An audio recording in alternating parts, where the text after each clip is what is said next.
Hola, que Dios les bendiga, hermanos y hermanas del Seminario Bautista Belén. Es una bendición nuevamente poder dirigirme hacia ustedes. Así que, no diciendo mucho, vamos a seguir. Estamos ahí acuérdese, a manera de repaso, estamos quienes conforman el reino de Dios y decimos que se debe entrar en él, después se debe de recibir, se ha acercado, se debe de heredar, se requiere fe. Luego vimos que comprende servicio al rey y ahora, punto número G, los misterios del reino, los misterios del reino. El reino de Dios tiene misterios, según Mateo 13, versículo 11, Marcos 4, 11, Lucas 8, 10, en Romanos 16, del versículo 25 y versículo 26, se definen los misterios como verdades no reveladas en el Antiguo Testamento y que están siendo reveladas ahora en el Mero Testamento. Estos misterios son enseñados en las parábolas del reino encontrados primariamente en el Evangelio de Mateo, pero también en Marcos y Lucas. La verdad que no estaba revelada explícitamente en el Antiguo Testamento, perdón. Era la naturaleza, es decir, era la naturaleza espiritual del reino de Dios. El requisito de que sus súbditos deben de nacer de nuevo. Es decir, una persona natural no puede entender las cosas, ¿no? Sabemos que se han de discernir espiritualmente. Entonces, cuando uno es salvo por la gracia de Dios, Dios le da el espíritu de verdad. Ya uno puede tener discernimiento y puede entender cosas en la Biblia que antes se le eran difíciles. Ahora, en el Antiguo Testamento dice que no estaban reveladas, es decir, ellos no comprendían mucho de la Biblia, no podían ver como montañas, ¿no? Señales y todo, pero no sabían que había ahí bajo las montañas, ¿no? Espero que me entienda un poco. Entonces, otro tema mayor de las parábolas es el crecimiento anormal del reino. En su apariencia externa, la parábola de la semilla de mostaza, Mateo 13, 31 al 32, y la parábola de la levadura escondida, Mateo 13, 33, ilustran estos aspectos de crecimientos anormales. Ahora, punto número 3, grande. ¿En dónde se encuentra el reino de Dios? ¿En dónde se encuentra el reino de Dios? Los reinos terrenales de los hombres están localizados geográficamente. Tienen dimensiones, fronteras, etcétera. Y son discernibles. Por ejemplo, en Primera de Reyes 4, 21, versículo 24 y 25. Pero, ¿qué tal el reino de Dios? ¿Dónde está ubicado? ¿Hay fronteras? ¿Tiene límites? ¿Sabe usted en dónde se encuentra? ¿Cuáles son las fronteras si es que tiene? Entonces vamos a ver características del reino de Dios. Inciso A. Es un reino intangible. Es un reino intangible. Es decir, número uno, bajo el inciso A, número uno, no es observable. Preguntado por los fariseos cuando había de venir el reino de Dios, les respondió y dijo: el reino de Dios no vendrá con advertencia, ni dirán helo aquí o helo allá, porque he aquí el reino de Dios está entre vosotros. Lucas 17, versículos 20 y 21. Como el viento. En San Juan 3:8 dice: el reino de Dios solamente se ve por el fruto resultante del milagro de la regeneración. Puede también poner ahí 1 Corintios 4:20 y 1 Tesalonicenses 1:5.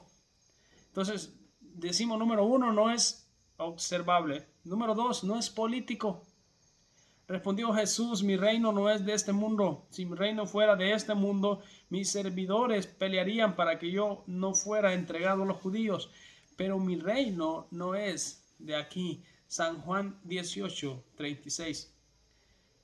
Es decir, a la espada nunca se le da forma de acuerdo con la mano del pueblo de Dios. La obra de Dios tan solo se logra con la espada del Espíritu. Entonces, número 3 es, no obstante, muy real. Acarrea sufrimientos reales y tangibles para sus súbditos. Segunda Tesalonicenses 1:5, Apocalipsis 1:9, también Mateo 5:3, Hechos 14:22, Mateo 11:12. Es decir, hermano, el reino de Dios va a traer sufrimiento al pueblo. Ser creyente, ser cristiano no es color de rosa. No es que le van a prometer la vida buena. Jesucristo dijo, el que quiera venir en pos de mí, tome su cruz, niéguese a sí mismo y sígame. Él nos invita a sufrir por su causa. Ahora, nadie va a sufrir tanto como Él ya sufrió. Esa es otra cosa. Entonces, dijimos ahí, es un reino intangible. Ve, es un reino invisible. Es un reino invisible porque el reino de Dios no es comida ni bebida, sino justicia, paz y gozo en el Espíritu Santo. Es decir, cuando Él dice no es comida ni bebida, esos son los puntos tangibles y visibles que nosotros podemos ver o palpar. Pero cuando Él dice paz y gozo en el Espíritu Santo, estas son realidades intangibles e invisibles. También puede poner ahí Lucas 17, 20 y 21. Inciso C, conlleva fases. En la oración modelo, Mateo 6, del 9 al 11, y también en Lucas 11, 2, 4, dice, Jesús le enseñó a sus discípulos y por supuesto a nosotros mismos.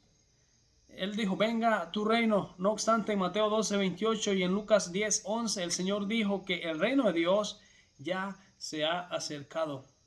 La respuesta a esta aparente contradicción es que el reino de Dios tiene ciertas fases, o sea, múltiples manifestaciones. Hay 3 fases distintivas que son enseñadas en el Nuevo Testamento. Número 1, la fase presente. Esta es la esfera espiritual invisible, intangible y universal de los que han sido salvos. Esta manifestación del reino ya ha llegado, Mateo 12, 28, tal y como lo atestiguan los milagros que Cristo hizo, según Lucas 11, 20. La predicación del evangelio del reino empezó con Juan el Bautista en Lucas 16, 16. Ahora, esa es la fase presente. Ahora, la fase potencial. Esa es la etapa, venga a tu reino, en cuanto la voluntad de Dios será hecha en la tierra como en el cielo. Ciertamente todavía no estamos en esta fase. Esta fase es la del reino milenario de Jesucristo, el cual reinará y regirá sobre la tierra con una vara de hierro. Apocalipsis 2, 27. También Apocalipsis 12, 5 y también Apocalipsis 19, 15. Esa es la fase del reino de Dios a la que Pedro, Santiago y Juan se les permitió ver durante la transfiguración de Cristo en Mateo 16, 28, Mateo 17 del 1 al 5, Marcos 9, 1 y 5, Lucas 9, 27, Segunda de Pedro 1, 16 y 17. Ahora, este es el reino en el cual el Señor comerá y deberá una vez más con su verdadera iglesia. Mateo 26, 29, Marcos 14, 25 y Lucas 22, 16 y 18. Ese es el reino que los judíos pensaron que se manifestaría en el primer advenimiento. Lucas 19, 11. Nota, Cristo no cometió un error al ofrecerles primeramente a los judíos un milenio terrenal y político para después cambiarlo cuando ellos lo rechazaron por uno espiritual, y tal como pasa con muchos de los dispensacionalistas de hoy en día. Los judíos obviaron el mensaje doble de sus profetas, que el Mesías debería primero sufrir para lograr nuestra salvación, Hechos 3, 18, para poder luego regresar a la segunda vez, traer la restauración de todas las cosas. Fue Jesús y no los judíos el que rechazó el reino político. Es el reino a Israel restaurado sobre el que se requiere por la iglesia del Señor en Hechos 1:6. Será precisamente el reino que va a ser introducido en la venida de Cristo en el segundo advenimiento, 2 de Timoteo 4:1, Apocalipsis 12:10. Ahora, la expresión ahora ha venido la salvación y el reino encontrada en Apocalipsis 12:10 Ilustra el concepto de las fases, la salvación en la procesión presente de cada uno de los creyentes, pero también hay un sentido en la que es potencial. Hebreos 9:28, de la manera cada uno de los creyentes está en el reino de Dios. Pero hay un sentido en el que la manifestación total del reino de Dios es todavía futura. Ahora, el reino milenario también tiene dos esferas, en la de la profesión y en la de posesión, de acuerdo a Apocalipsis 28 y 9.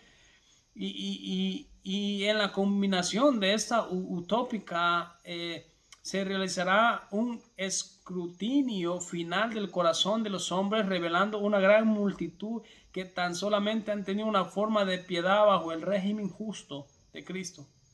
Ahora, eso está bajo la fase potencial. Ahora vamos a 3, la fase perpetua. La fase perpetua. Este es el reino final y eterno.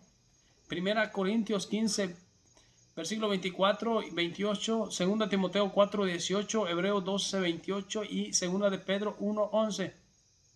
Es importante que notemos que el requisito para la entrada a la cual para cada una de las fases es la salvación por gracia a través de Cristo. Ahora, tras considerar todo esto anterior, vamos a llegar a la sencilla definición. ¿Me entiende? No es que es sencilla entenderla. Usted tiene que saber muchos datos para que llegue a esta definición. El reino de Dios es el mandato de Dios. Ahora, en los corazones de los súbditos anuentes, universal e invisible, pronto sobre las naciones de toda la tierra, universal y visible. El reino de Dios es el mandato de Dios. Así que vamos a quedar aquí porque los siguientes puntos son muy extensos y no quiero darle un video muy largo porque así me aseguro que lo mire. Es una bendición poder nuevamente dirigirme a ustedes. Estoy orando en el Señor que Dios pueda usarles. Y ánimo, sigan adelante. Que Dios les bendiga.